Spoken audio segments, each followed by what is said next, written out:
It's who you're learning from that's the problem. Who is your teacher? If your teacher was someone who was judging you and criticizing you, you got 90%, but what happened to the 10%? You know? Not that I ever got anywhere near that done. I was just happy to pass. But that type of constant comparison, that's what you take on board. And so you end up feeling whatever that experience is like.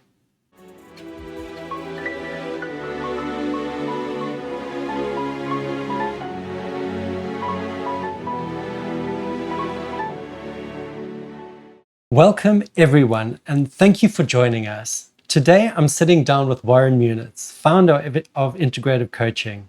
Our conversation is about something we all face but rarely speak about openly, the weight of comparison and how it can quietly drain our confidence and self-worth.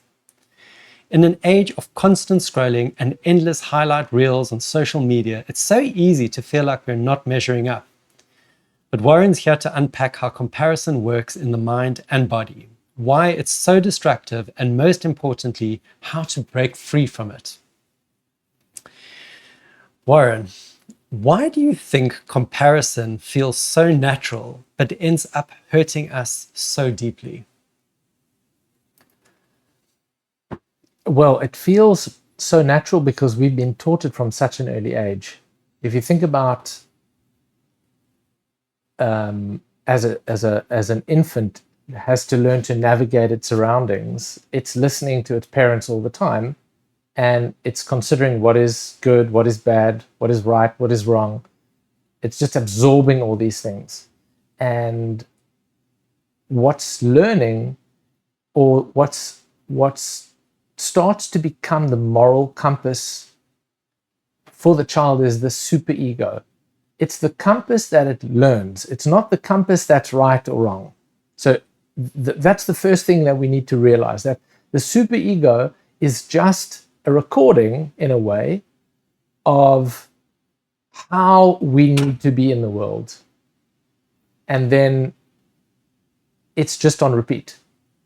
So it's so familiar because probably it sounds like your own voice, or it sounds like a familial voice. And it's been there since you can remember. I often wondered what, as a tool, when we learn, we copy others or maybe mimic patterns in terms of learning. And Warren, that's just my opinion, but I'd love to know what you think about that. Isn't that part of what the problem is? Because maybe that's the natural way of learning, just, to copy or compare.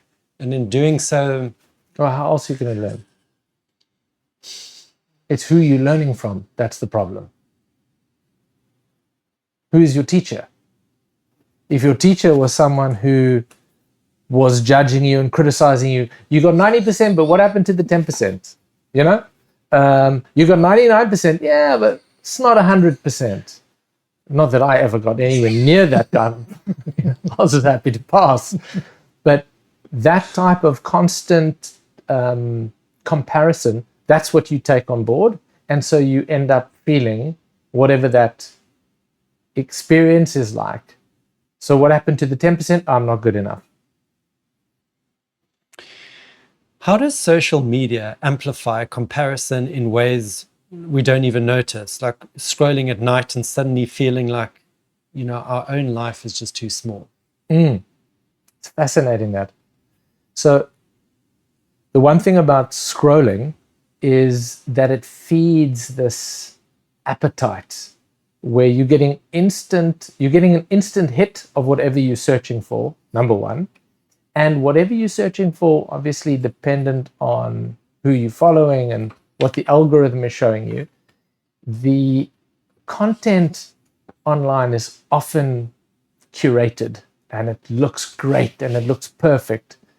And so all that's happening is whatever you're seeing, you're filtering that through your belief system and your lenses. And so if one of the lenses there is a strong judgment or criticism or comparison, then that is what's being amplified in your body just before you go to bed. So probably not a good idea, especially if you're triggered by that, don't scroll before you go to bed. If you're looking for, like, what are you looking for? Why is that how you're trying to relax? And the other way is to relax, then to like put yourself into that like really self-reflective place of going like, I'm not quite there yet. That's exactly what I was thinking. I also understand that sometimes we need either dopamine or is it adrenaline to actually learn. And maybe that's the thing when scrolling. It's those instant feeding of the dopamine, as opposed to maybe taking more of the relaxation route, especially when trying to go to sleep. Well, I can't tell you exactly what hormones do what. And certainly adrenaline is not something you want when you're going to sleep. There are different types of learning. And I think that as you become an adult, you can also start connecting with yourself in a much deeper way. And you start listening to your intuition. So if you are focused only on the outside because you believe, where did that belief come from? Number one, because you believe that validation, that value, that worth is only outside of you, then you're forever chasing something. And so the moment you start scrolling, that whole belief system is switched on. And now you're comparing, and maybe you're learning. I think it's important to recognize how we see things and its and its impact on how you feel about yourself, and then unpack that to see, well, how do you perceive? Instead of just taking perception as a fact, because it's certainly not. Like, you're looking at me right now, we're having a conversation. You think you're seeing me outside of your body. Yes. You think you see the room outside of you. But in actual fact, in reality, the way the brain is interpreting it is it's happening all inside of your mind. But if you're not aware that that's happening, you can become very attached to this being the only version of perception, where it's not. Fascinating. So, Warren, this is also quite a big one for me, but what's the difference between healthy inspiration and toxic comparison? So, how do we know when it's pushing us forward or pulling us down? I think you would feel it straight away. I think did you have another question? No. With that? No, go on. So the moment you're in comparison, there's something around envy that's being triggered. But if it's about inspiration, where you look at something and you feel driven and motivated, and it doesn't push you into the red zone of your stress response, but you're in a good state of stress. It's called eustress, EU. That level of, I'm inspired, I'm grateful for the opportunity, I'm encouraged to grow. It's not that I want to beat you.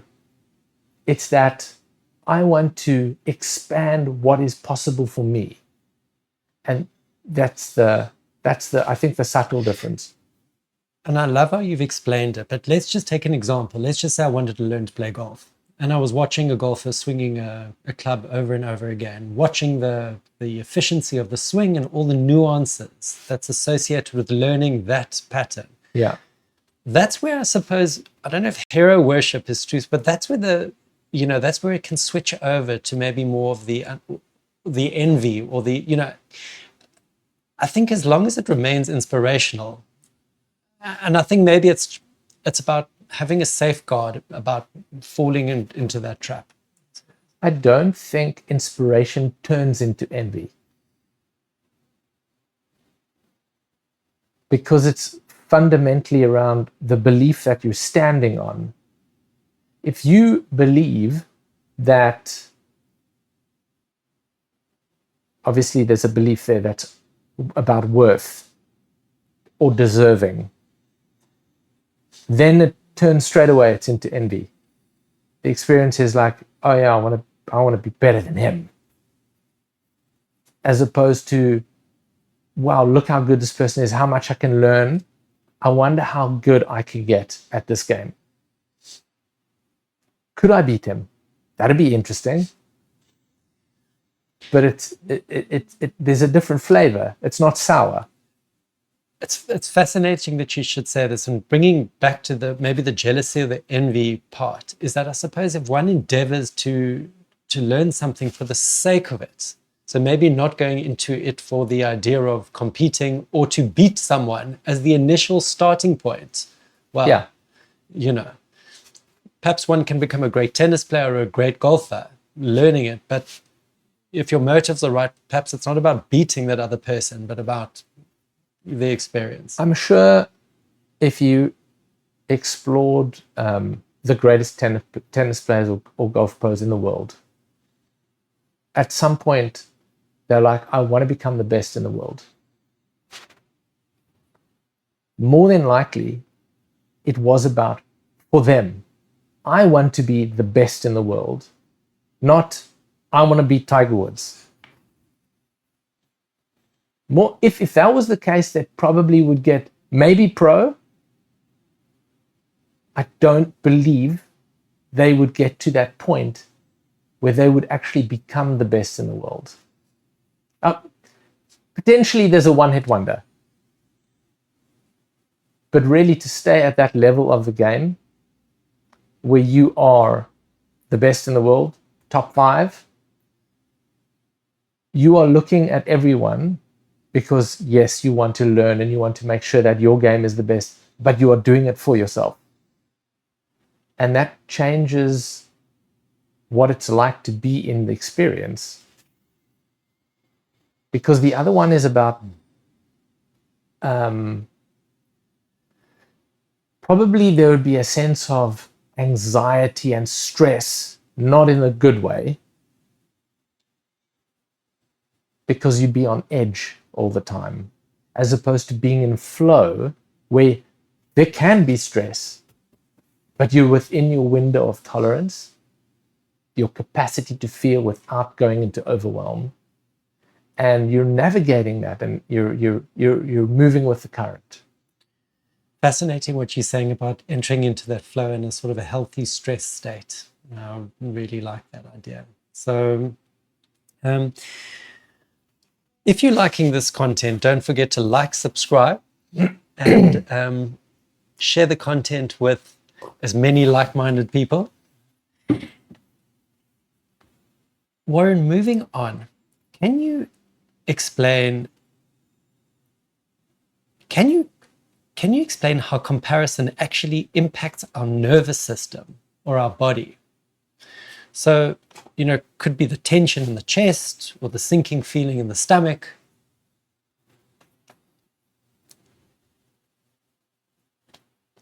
If we are, when you say comparison, and I think let's frame that to be judgment. So if that comparison is very much about judgment, the moment that police officer in your head is pointing their finger at you and going, this is better than that, this is right, that's wrong, who is in control? Who is the authority in your life? And what do you feel like? In my experience, I get a sense that you would either feel very much at odds with that part of you, so you'd feel at odds with yourself, or you'd feel like a child.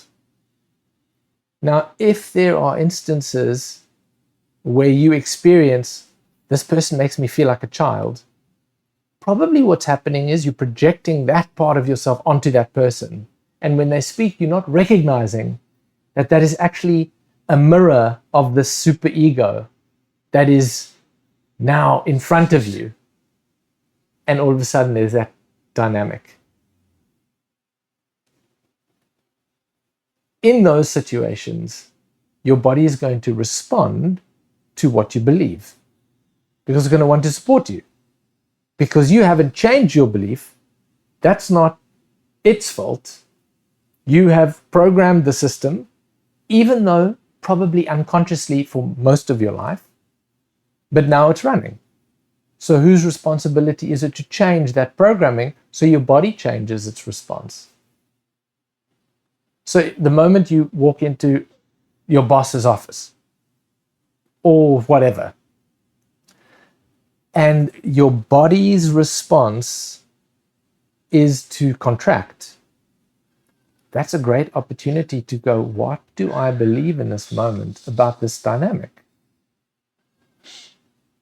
Where did this come from? What is it showing me about myself? Now, I would say that almost everyone I've coached doesn't like to look into their past. So it's normal. You don't want to look into the past, you just want to move forward. You don't want to look at your beliefs because they are a memory, a filter that represents the past, and you don't want to look at that into that because that is regressive. That's going backwards, you say. The problem is that you cannot go forwards without going backwards. You cannot change without changing the belief. Because all that will happen is you will then be opposed to that belief, kind of like an elastic band. So you tie one hand over here, but you don't realize you're holding on, and then your other hand must stretch to the other side of the room, but you can't let this go, and you can't get there, and then you wonder why. So you have to, in a sense, look at what those beliefs are, where they were built, how they were built, why they were built, and then start to experience, well, where does it live in your body? So those contractions, you might notice your shoulders come up or something is happening in your body. Your foot starts to twitch, tap. There's a great quote, and I never remember. I think it's Freud said something along the lines of, it's impossible for you to lie, your body, to keep a lie, because it oozes out of every pore, whether it be tapping of the foot, the finger, the change in your speed of breathing. And so, what is it telling you? Yes, you can learn how to hide those things too if you wanted to lie better. Or you could look at it, what is it telling you about your belief system? What is it telling you about what you believe? Oh, there's contraction here. What do I feel? I feel anxiety. What is that about? Oh, I feel that this person is better than me. Oh, that's just telling you about what you believe. Great. Where does that come from? Why is that there? Do you want to keep that belief? Do you want to change it? Many people compare themselves to others in their workplace. What does this do to leadership and teamwork? So, for example, competing with colleagues instead of collaborating. Yeah. So, it's a two-edged sword, because you have to understand the environment that you're in. Let's say I coach you to be more collaborative, except the entire leadership structure is not. It's competitive and it's cutthroat, and someone will take your idea anyway. What happens then? Then you would experience your collaboration, your openness, as being betrayed by the people that you work with. Okay. At some point in time, though, if it was truly your idea, more than likely you understand the idea because it emerged in you. You understand the idea more than likely better than the colleague. So there might be flaws in when they present it, which you could then step in and go, actually, that's not what I meant, Bob, XYZ. It doesn't mean being a pushover. Being a team player doesn't mean that you just roll over if something like that had to happen either. You do want the leadership to be in that supportive collaboration mindset, because it's the team that gets to the end of the finish line, not the individual. If you're in a team and now you're fighting against each other, just think of a soccer team, a basketball team. You have to work as a team if you want to win.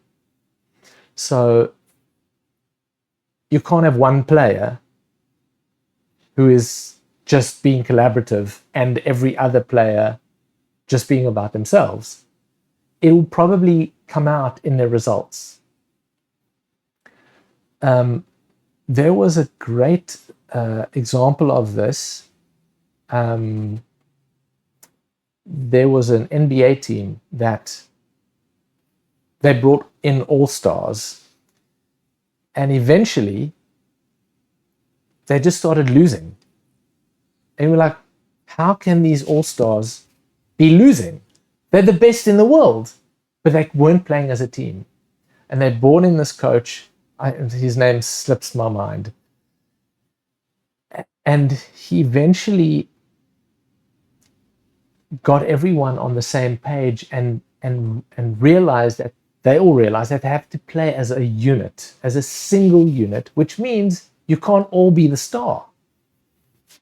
And as that started to shift, the quality of their game, it became phenomenal to watch. Yeah, I don't know if I've answered your question. No, you certainly have. So if you're finding this conversation helpful, don't forget to hit that like button and subscribe. Warren goes live every 2 weeks, and these conversations are designed to help you shift your mindset and take back your power. You won't want to miss the next one. Have you got time for a couple more, Warren? Sure. Okay, here we go. So, how do childhood experiences influence the way we compare ourselves as adults? You know, could it be growing up with siblings or being told to be the best? Absolutely. Your belief system, whether you want to believe me or not about this, comes from your childhood, probably within the first 3 to 5 years of your life. And that is it. Those are your fundamental beliefs.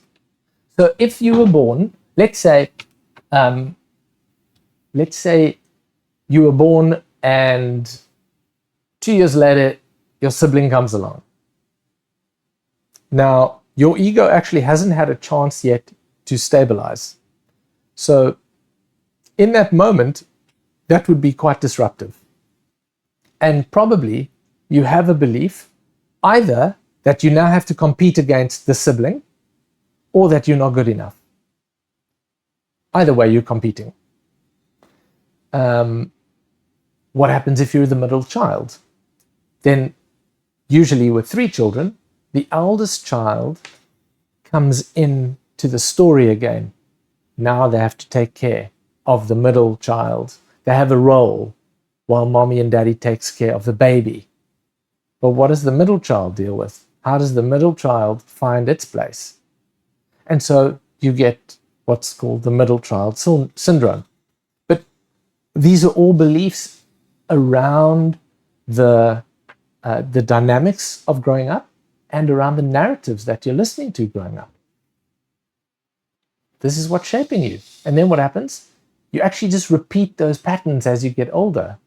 And what does that do? It just reinforces the belief or the belief system. Now, I've got one more question for you, please. And then Sure. I'm going to ask for that fantastic breathing exercise. Yes. Straight after that. Yes. We talked about that.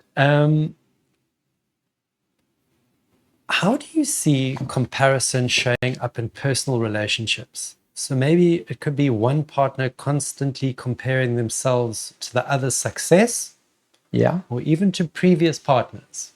sure. So Have you got any words of wisdom, perhaps how to manage that, or what do you think about that? If and I suppose this happens in all areas of the relationship. If you have two people that are competing against each other, sometimes it can be a little bit healthy when there is a healthy competition around uplifting each other. But if you become jealous or envious of another's success, you have to start exploring that. Like, what is that about? Because you're a team. If you're not a team, then what's happening? What are you in the relationship for? In fact, today's just not the day to remember who said what here. But there was a study that was done that showed couples actually end up being more successful than individuals from an overall, I think it was a net wealth. I think it was net wealth, or to some other type of success.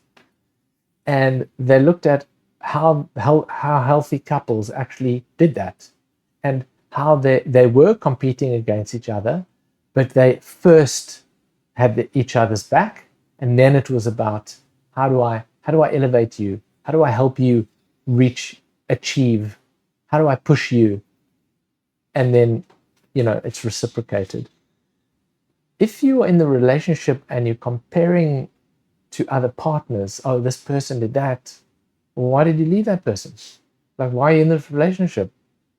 I mean, if you're not going to deal with that's really about, which is about a projection of some kind, then you're just creating your own misery, and you're helping the other person create some misery for them too.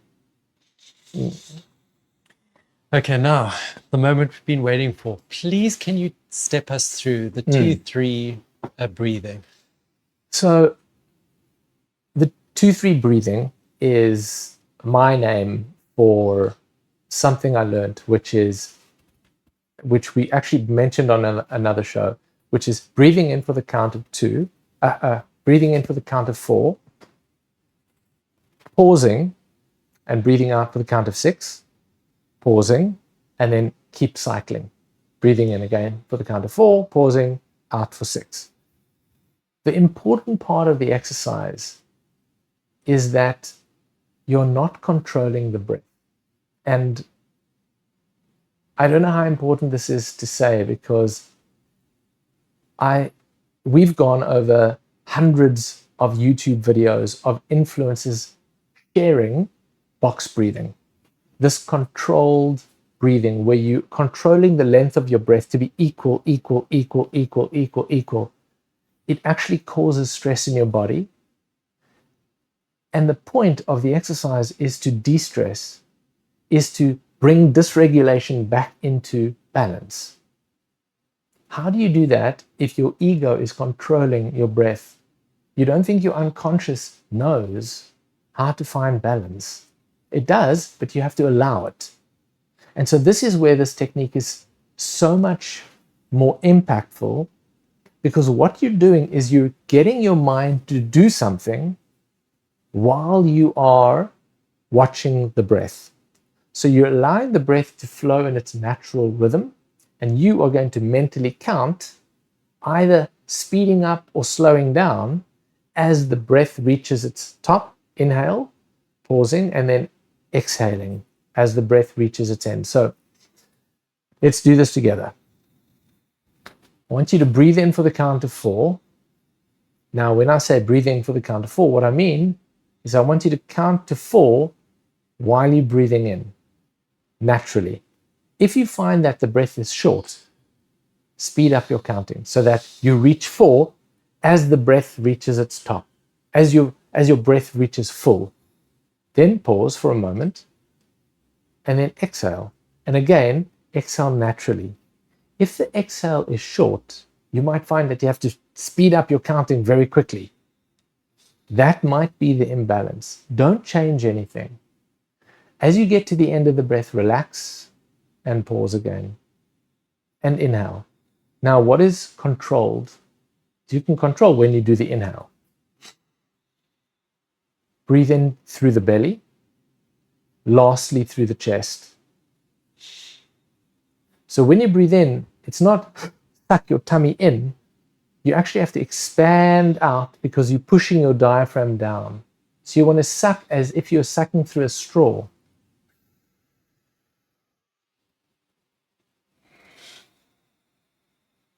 So you're breathing in. You don't have to suck through the straw, but that's just the way in which you understand how to breathe. Breathe through your nose. Pause. Exhale. 5, 6, 7, 8, 9, 10. So you're breathing in and out through your nose. Pause. 5, 6, 7, 8, 9, 10. Now my suggestion is that you continue, and each time you want to see, is the exhale getting longer? It should be getting longer and longer. Because here, the only active thing you're doing is breathing in. The rest is you exhaling slowly. You're relaxing the out breath. What you will find is you will find a slight shift in your awareness. There'll be a softening of your gaze. There'll be a pause in your attention, almost a stillness, a receding away from your five senses. If you do this for 5 to 10 minutes, you might even feel your fingertips in your hands, they might feel silky after time. This is the galvanic skin response that you want to happen when you actually engage the relaxation response. If you did this every day for 10 minutes, you actively engage the relaxation response, your stress levels will decrease over time. Very effective exercise. Thank you, Warren. I'm going to definitely be giving this a go. Good. Warren, thank you for sharing these powerful insights. I think we've all experienced the weight of comparison at some point in our lives, but today you've given us a roadmap to turn that around and reconnect within our own value. For everyone watching, if you'd like to learn more or take the next step in your journey, visit integrativecoaching.co.za. And as always, thank you for joining us. Remember, your worth isn't measured by anyone else's path but your own. Until next time, take care. See you next time.